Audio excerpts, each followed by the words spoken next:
Fala pessoal, bom dia. Vamos lá para mais um giro de mercado. Hoje, dia 26 de maio. Sextou, né, galera? Ontem nosso Ibovão da Massa foi impulsionado aí pela leitura do IPCA 15.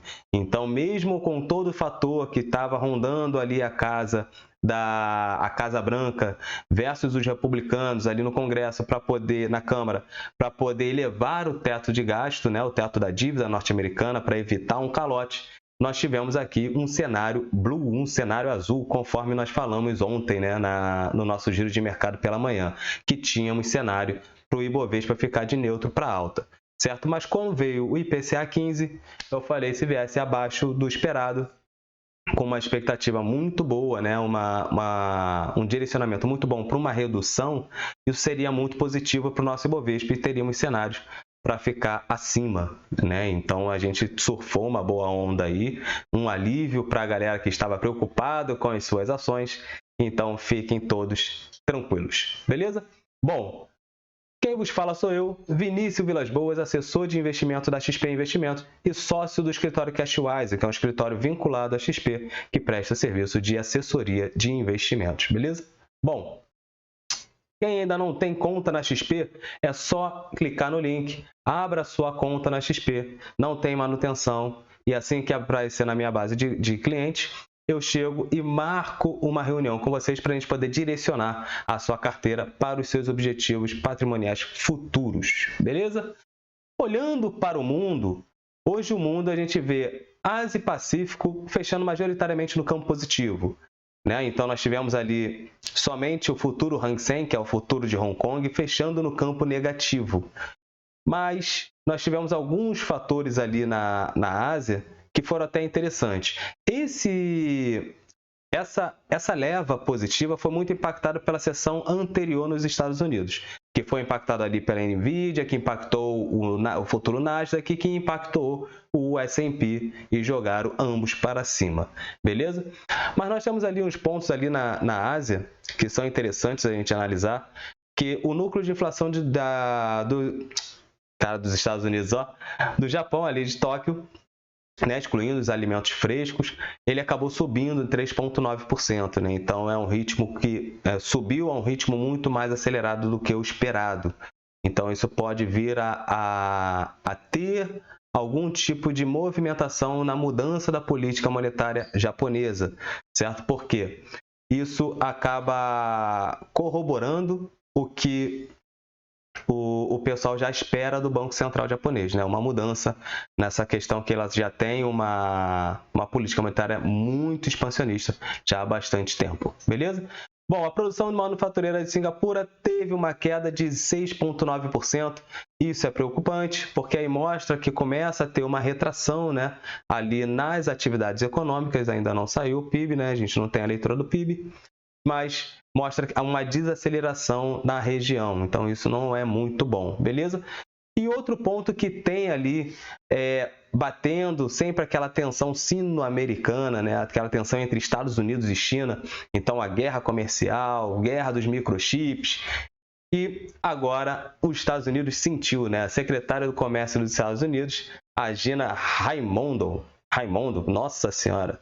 Mas vamos lá. Não estou criticando o nome de ninguém, pelo amor de Deus, esse negócio de internet, daqui a pouco tem memes e os caramba. Bom, começou a discutir a preocupação sobre as retaliações que a China está fazendo nas empresas americanas que estão em solo chinês. O que acontece? Não adianta. O cara bate de um lado e não quer aceitar tomar a pancada do outro. Não vai tomar, certo? Então, assim, as tensões não ficaram brandas, as tensões continuam altas, ainda tem aquela disputa por Taiwan, onde os Estados Unidos também briga, por isso que a gente vê diversas vezes, uma viagem de um membro dos Estados Unidos lá em Taiwan, depois vai em China, começa a sobrevoar ali com seus caças o campo aéreo de Taiwan, isso tudo olhando, né? Todo mundo quer aquele pequeno pedaço de terra, beleza? Mas é muito importante para o mundo em alguns fatores, ainda mais na questão de microchips, certo? E semicondutores.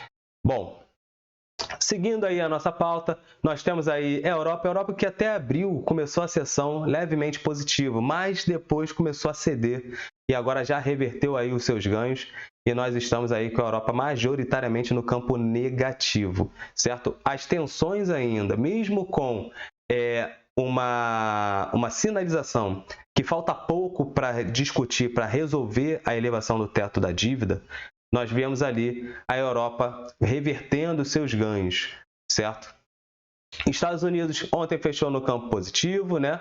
Mas hoje a gente já vê os futuros norte-americanos bem neutros ali, o futuro S&P cedendo 0,16%, nós temos os treasuries americanos com rendimento negativo, lembrando que hoje nós temos a leitura do PCE, é um indicador importante que vai direcionar a próxima decisão da política monetária do Fed, né, a taxa de juros.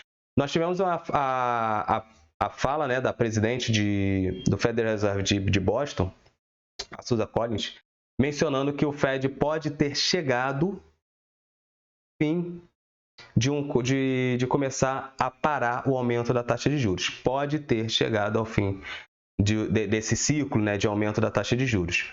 Então, ainda tem uma divisão entre os dirigentes do Fed, entre que alguns falam que tem que ter um aumento da taxa de juros e outros defendem a manutenção da taxa de juros. Ainda está muito incerto, mas o PCE, o índice PCE hoje, né, pode ditar muito o direcionamento que pode ter a próxima reunião, beleza? Porque eles ainda entendem que a inflação está em níveis muito altos e o mercado de trabalho continua mostrando muita força, né? Ontem nós tivemos aí a leitura dos pedidos iniciais de seguro-desemprego, mostrou força, veio abaixo do esperado, então ainda mostra que o mercado de trabalho está fervilhando, borbulhando ali.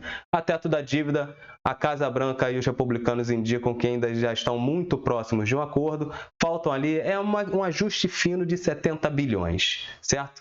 Esse ajuste fino pode trazer uma solução para a gente, beleza?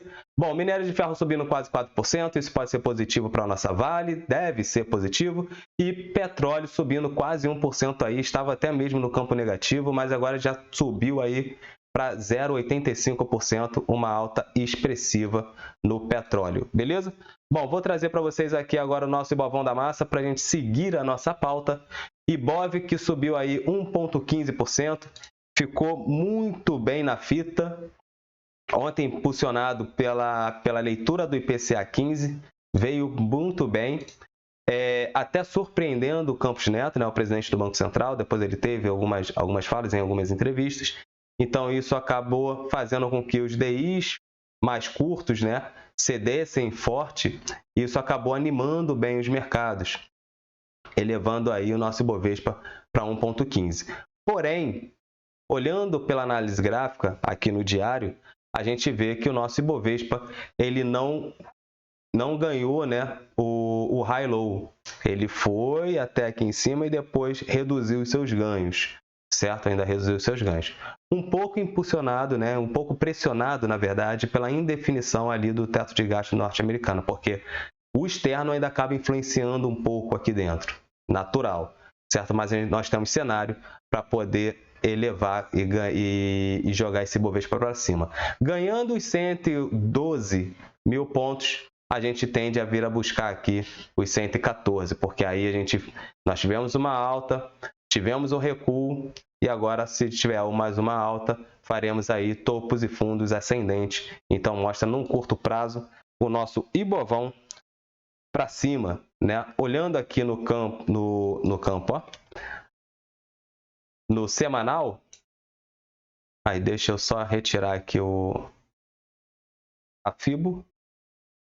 O que a gente poderia estar sugerindo aqui? Nós temos a média móvel de 10 períodos cruzada com a média móvel de 20 períodos para cima, os preços trabalhando acima das médias móveis e acima do high-low, né? Então, sugere aí que a gente possa vir para o topo do caixote, e lembrando que o nosso Ibovespa, ele continua encaixotado, certo? A gente sempre vinha mostrando isso para vocês, que já acompanham o giro de mercado desde o início. Nós vemos nessa indefinição, né, dentro do nosso Ibovespa desde do final ali de 2021, beleza? Bom, então o arcabouço fiscal foi votado, que era uma das preocupações. Nós temos um outro direcionador de mercado que a gente já ainda monitora, que é o crescimento da economia chinesa. E agora a gente tem aí a preocupação ainda pela recessão norte-americana. São os 3 direcionadores de mercado que nós olhamos aqui já desde o início do ano. Não se esqueçam disso, beleza? Não percam o que é importante de vista. Show? Bom, a nossa doleta também continuou forte ali, subiu 1,51%. Então a gente vê aí que tem, voltando aí para casa dos R$5, é o que a gente sempre fala para a galera, né? Dólar no longo prazo geralmente é sempre para cima. Não adianta. Quem comprou, comprou. Quem não comprou, não fez aquele custo médio de dólar, perdeu. Show? Mas ainda está num bom ponto. Bom, olhando aqui a nossa carteira pública, nós estamos aí ainda com 3,45% de queda, estamos tranquilos. Na semana que vem a gente já deve ter algum vídeo sobre a carteira pública aí diretamente para vocês. Olhando aqui o nosso mapa de calor, nós vimos aí o setor financeiro subindo forte, o setor aqui de varejo também subindo forte, mas nós tivemos petróleo e a nossa querida Vale cedendo um pouco mais, certa parte aqui das mineradoras. Hoje, com o petróleo mais forte e com o minério de ferro mais forte, o minério de ferro mais forte, isso pode continuar uma subida do nosso Bovespa. Lembrando que hoje tem PCE e tem a discussão ali sobre o teto da dívida norte-americana. Estamos numa sexta-feira.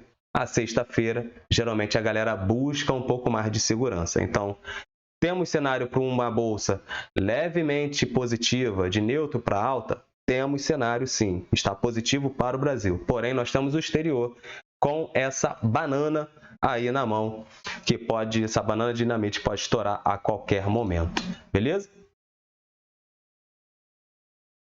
Calendário eu vou botar depois. Vou trazer aqui para vocês 3 ativos, conforme a gente sempre vem mencionando. Vou trazer primeiro no mensal, que está aqui a Gafisa. Opa! Uma análise rápida de Gafisa, até porque as construtoras também acabaram ficando muito no radar, né? Porque com a queda da taxa de juros, as construtoras e o varejo acaba se beneficiando bastante, né? Então vamos olhar aqui, eu elegi aqui a Gafisa, topos e fundos descendentes, né? A gente ainda tem aí deixa eu tirar daqui, vou traçar daqui. Nós temos aí uma linha de tendência de baixa, fechamento de preço abaixo ainda das médias móveis e abaixo do high-low. Então, na minha visão, ainda tem que buscar aqui uma reversão, né? E para reverter, um dos primeiros pontos seria ganhar os 13,25. Enquanto não ganha os 13,25, não tem mudança no cenário, beleza? BRF, né, os frigoríficos que apanharam bastante ao longo do tempo, ao longo desse ano ainda, né? Então tivemos uma queda muito grande. Bom, no mensal a gente ainda vê aqui topos e fundos descendentes. A gente vê uma linha clara de tendência de baixa. Olhando no semanal, essa linha já começa a ser revertida, né? Mas precisa ganhar aqui os 8,70 pelo menos e com um bom volume financeiro positivo, né? Já os preços já trabalhando acima do high-low, acima da média móvel de 10 e acima da média móvel de 20 períodos, porém abaixo da média móvel de 200. Beleza? Olhando no diário, está aí próximo à média móvel de 200, que serve como uma resistência. Então, ganhando essa região, pode vir buscar aí o topo aqui, né, da linha de tendência de baixa, que a gente traçou aqui na casa dos R$10, R$10,50. Beleza? Bom, a Alupar, vamos trazer no mensal. A Alupar é um ativo que eu nunca analisei graficamente e nem em valuation. Vocês acreditam nisso? Traçando aqui os principais pontos de Alupar, principais resistências, né? Faixas de resistência, de suporte e resistências. Suporte e resistência, o pessoal fala, por que você não bota certinho aqui? Porque suporte e resistência é faixa de preço, gente. Faixa de preço, não tem um preço específico. Então, é só para a gente entender como está o preço dentro de um espaço, beleza? Dentro de um espaço. Topos e fundos ascendentes, to the moon, indo para a Lua, a Alupar está aí no high, aos 29,30, né? 29,29. Olhando no semanal, a gente vê uma pernada aqui de alta de Alupar. Para a galera que se posicionou aqui, caso pode ter um repique até aqui os 26,70, 27,40 nessa região, seria saudável, né, Alupar voltar até essa região, até porque nós temos uma antiga resistência que foi rompida aqui, né, nos 26,60. Retornando até aqui, né, 26,70, retornando até aqui, testando essa antiga resistência como suporte e fazendo novas altas, seria uma boa forma de você entrar em Alupar com mais segurança, no caso. Não é recomendação de compras, eu só analiso aqui, porque a galera pede, pô, traça um gráfico lá, analisa. Estou analisando, mas não deixe de conversar com seus assessores de investimento ou seu consultor de investimento, beleza? Sempre busque a opinião de um analista. Isso aqui eu estou olhando em termos de preço, não estou falando de fundamentos. Show? Bom, olhando a agenda de hoje, a nossa agenda, nós temos aí investimentos estrangeiros direto no Brasil, as transações correntes, que vai sair aí às 8h30. Vendas no varejo lá no Reino Unido, né, que teve uma alta de 0,5%, foi positivo. Mas lembrando que o Reino Unido está sofrendo um pouco com a questão da inflação. Então, vendas no varejo subindo, isso pressiona a inflação, força o BOE a subir ainda mais as taxas de juros.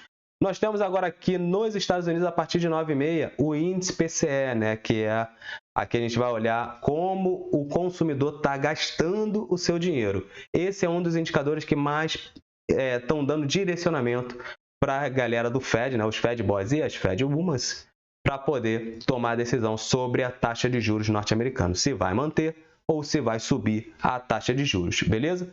Então fiquem bem atentos, porque esse é um indicador que pode dar um direcionamento para o mercado. Depois das 9h30, o rumo do mercado pode mudar por esse indicador e fiquem atentos também a qualquer notícia sobre o teto de gasto, beleza?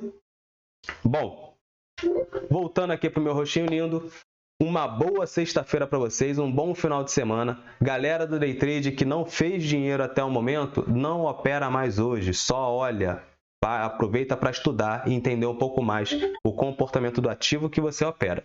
A galera do longo prazo, continuem aproveitando as oportunidades que a Bolsa vem dando para a gente. Olhem os ativos com lupa, vai olhar os fundamentos. Uma coisa simples para vocês entenderem, não precisam fazer valuation e tudo. Primeiro, entendam o que a empresa faz, como ela ganha dinheiro e quanto tempo ela tem de vida ali, né? Para ver quantos ciclos financeiros, quantos ciclos econômicos essa empresa já passou. E se ela continuar reportando receitas crescentes, pelo menos nos últimos 5 anos, lucros crescentes, geração de caixa e se pagam bons dividendos. Para você, esses 4 passos já dão um norte muito bom para você começar a se posicionar em boas empresas, beleza? Então, fiquem atentos a esses dados, tem muita oportunidade na Bolsa e fiquem todos com Deus e muita responsabilidade com o capital de vocês. Valeu, até segunda-feira.